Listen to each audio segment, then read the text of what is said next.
Assalamualaikum warahmatullahi wabarakatuh. Perkenalkan, nama saya Laila Sangadatul Fitri, NPM 1006031717146. Di sini saya akan memaparkan hasil ujian akhir semester mata kuliah Teknologi Kosmetika. Berikut pemaparannya. Yang pertama yaitu mengenai evaluasi dan aspek mikrobiologi kosmetik.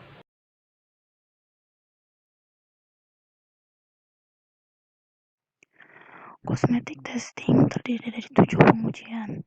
Yang pertama yaitu pengujian zat kosmetik. Yang kedua yaitu pengujian praklinis, contohnya seperti animal testing, proses uji coba pada hewan yang biasanya dilakukan untuk mengetes sebuah produk kecantikan sebelum diluncurkan ke pasaran. Yang ketiga yaitu pengujian klinis, tes pada pengujian pada manusia. Yang keempat yaitu protokol pengujian keamanan, meliputi dari tes iritasi, pengujian kepekaan, pengujian fototoksisitas, pengujian fotoalergenitas atau fotosensitasi, pengujian safety in use, paparan sistem, dan pengujian mikroba, terdiri dari khasiat pengawet. Yang kelima yaitu mendefinisikan klaim produk atau pengujian klaim, pengemasan, dan label. Yang keenam yaitu program pengujian produk terdiri dari evaluasi sistem pengiriman baru, pengujian klinis sistem pengiriman baru, dan yang terakhir pengujian keamanan sistem pengiriman baru. Dan yang terakhir, yang ketujuh yaitu survei pasca pemasaran. Selanjutnya yaitu stability testing of cosmetic.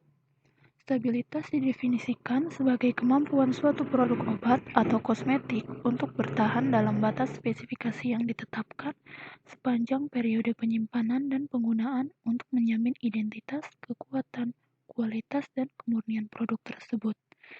Sediaan kosmetik yang stabil adalah suatu sediaan yang masih berada dalam batas yang dapat diterima selama periode waktu penyimpanan dan penggunaan, di mana sifat dan karakteristiknya sama dengan yang dimiliki pada saat yang dibuat. Pengujian stability testing of cosmetic terdiri dari 3 pengujian. Yang pertama yaitu pengujian stabilitas produk kosmetik, termasuk pengujian pada yaitu tes substansi kosmetik terdiri dari bentuk solid, semi-solid, liquid, dan gas. Yang kedua yaitu tes produk kosmetik atau bergantung pada sediaan termasuk uji kemasan akhir yang akan dipasarkan. Yang kedua yaitu pengujian stabilitas kosmetik meliputi pengujian fisik dan kimia. Untuk pengujian fisik, untuk melihat perubahan fisik sangat bergantung pada sediaan kosmetik. Ketidakstabilan fisik sediaan ditandai dengan adanya pemucatan warna atau munculnya warna, timbul bau, perubahan atau pemisahan fase, pecahnya emulsi, pengendapan suspensi atau cracking, perubahan konsistensi, pertumbuhan kristal atau perubahan bentuk kristal, terbentuknya gas atau perubahan fisik lainnya. Kestabilan fisik dapat dipengaruhi oleh beberapa faktor yang mempengaruhi kestabilan kimia. Yang kedua yaitu kimia yang meliputi dari pengujian pH, suhu, RH, reaksi kimia yang terdiri dari hidrolisis, oksidasi, dan fotolisis. Ketidakstabilan kimia ditandai dengan berkurangnya konsentrasi zat aktif karena terjadi reaksi atau interaksi kimia, rusaknya eksipien karena hidrolisis, dan reaksi sejenis, serta pembentukan senyawa lain. Untuk pengujian yang terakhir yaitu protokol uji stabilitas yang merujuk pada ASEAN Cosmetic Document dan CPKB ASEAN. Yang kedua yaitu ICH atau International Conference on Harmonization USA, EU, dan Japan. Dan yang terakhir yaitu mengacu pada WHO. Selanjutnya yaitu mikrobiologi on kosmetik. Preservatives adalah zat yang dapat menghambat pertumbuhan mikroorganisme pada suatu sediaan, umumnya berupa air, untuk menjamin produk tidak terkontaminasi atau dekomposisi oleh mikroorganisme. Produk mikroba yang terdapat pada sediaan kosmetik dapat menyebabkan infeksi, perubahan warna, produk gas, dan pembentukan bau. Tipikal dari kontaminasi kosmetik meliputi yaitu Enterobacter, Klebsiella sp, Serratia sp, dan Pseudomonas sp. Cemaran bakteri dalam jumlah besar ditemukan pada sediaan kosmetik wajah serta mata yang dipakai secara bergantian. Pseudomonas aeruginosa adalah bakteri yang paling banyak ditemukan. Selain pada produk kosmetik, alat-alat yang digunakan seperti sisir dan aplikator kosmetik merupakan salah satu sumber kontaminasi mikroba. Berdasarkan beberapa penelitian, Pseudomonas merupakan mikroba yang ditemukan dalam kosmetik yang tercemar. Pseudomonas merupakan salah satu flora normal dalam tubuh manusia, akan tetapi pada kondisi imunitas yang buruk, bakteri ini dapat menyebabkan morbiditas dan mortalitas. Bakteri ini berpotensi menyebabkan infeksi dan luka terbuka sehingga menghasilkan nanas serta merupakan salah satu penyebab pneumonia yang dapat mengakibatkan kematian pada penderitanya.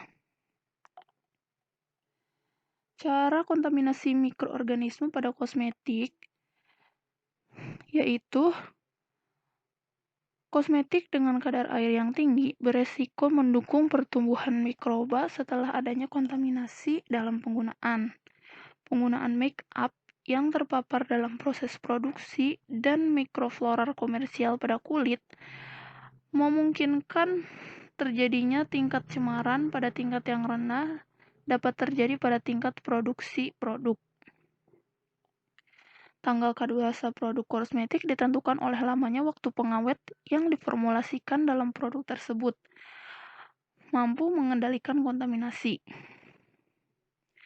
Jika tanggal kadaluarsa dicetak pada kemasan, itu ditampilkan dalam bentuk simbol sesuai dengan jumlah bulan produk dapat digunakan.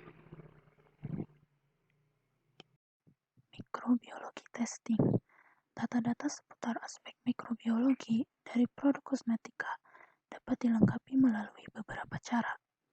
Yang pertama, Preservative Efficacy Method, General Produce-nya, CTFA, Cosmetic Toiletry and Fragrance Association, ASTM, American Society for Testing Material, dan terakhir yaitu USB Method. Yang kedua yaitu Test for Factor Affecting Preservative Efficacy, terdiri dari Inoculum Preparation and Holding, dan Recovery Condition and Plating Concern. Yang ketiga yaitu General Consideration for Formulating Preservative Products, yang terdiri dari Interaction of Preservatives, Water Activity, and Content Consideration. Yang keempat yaitu Microbial Content Test, yang terdiri dari General Produce, USB Test, Package Test, Environment and Monitoring Test, dan yang terakhir yaitu Identification of Microba. Yang kedua yaitu mengenai kosmetik dekoratif.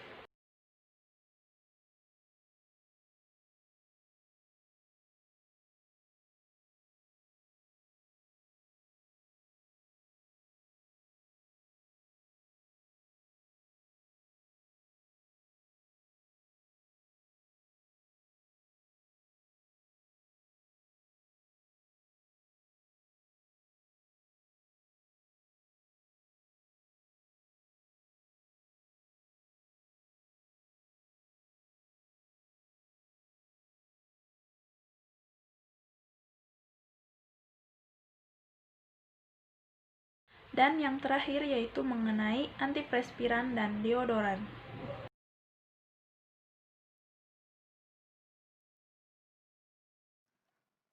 Kelenjar keringat di kulit terbagi menjadi dua. Yang pertama, kelenjar apokrin, yang kedua, kelenjar ekrin. Kelenjar apokrin merupakan kelenjar keringat yang belum berkembang pada masa anak-anak, namun berfungsi aktif setelah pubertas. Fungsi kelenjar ini dihubungkan dengan perubahan hormonal yang terjadi pada saat pubertas, walaupun peranan hormon masih belum diketahui dengan pasti. Sedangkan kelenjar ekrin pertama kali muncul pada fetus berusia 3,5 bulan. Pada usia fetus 7 bulan, kelenjar ekrin di aksila akan memulai terbentuk dan beberapa minggu kemudian terbentuk di tempat lain di hampir seluruh tubuh. Kelenjar apokrin umumnya bentuknya sedikit lebih besar dibandingkan kelenjar ekrin dan menghasilkan keringat lebih tebal dan lebih harum. Kelenjar yang dihasilkan oleh apokrin mengandung protein, lemak, dan zat lain yang menghasilkan keringat lebih tebal dan lengket. Umumnya kebanyakan terbatas pada ketiak dan anal genital. Biasanya kelenjar keringat dari kelenjar apokrin berakhir di folikel rambut, bukan di pori-pori. Fungsi dari kelenjar apokrin yaitu bertanggung jawab untuk sirkulasi androgen menjadi dihidrotestosteron. Kelenjar ekrin dibandingkan kelenjar apokrin umumnya bentuknya lebih kecil. Kelenjar ekrin terletak hampir di seluruh tubuh. Kelenjar yang dihasilkan oleh ekrin memiliki kepadatan yang tinggi pada telapak tangan, pada telapak kaki, dan daerah kulit kepala. Keringat yang dihasilkan tidak berbau dan mengandung natrium dan elektrolit lainnya. Biasanya, kelenjar ekrin mengeluarkan cairan secara langsung ke permukaan kulit melalui pori-pori. Fungsi dari kelenjar ekrin yaitu untuk mengatur suhu tubuh dan menjaga elastisitas kulit. Pada dasarnya, cairan yang dihasilkan oleh kelenjar keringat tidak berbau. Bau merupakan hasil dekomposisi bakteri pada hasil sekresi kelenjar keringat apokrin. Bakteri menghasilkan enzim yang kemudian menempel pada senyawa tidak berbau yang berasal dari kelenjar apokrin. Bakteri memakan cairan dan menghasilkan produk limbah dari bakteri yang tidak berbau. Kelenjar apokrin mensekresikan bahan lemak dan protein dan merupakan substrat mikroba. Kemudian oleh mikroba didekomposisi menjadi asam lemak yang rendah dan menghasilkan bau yang tidak sedap.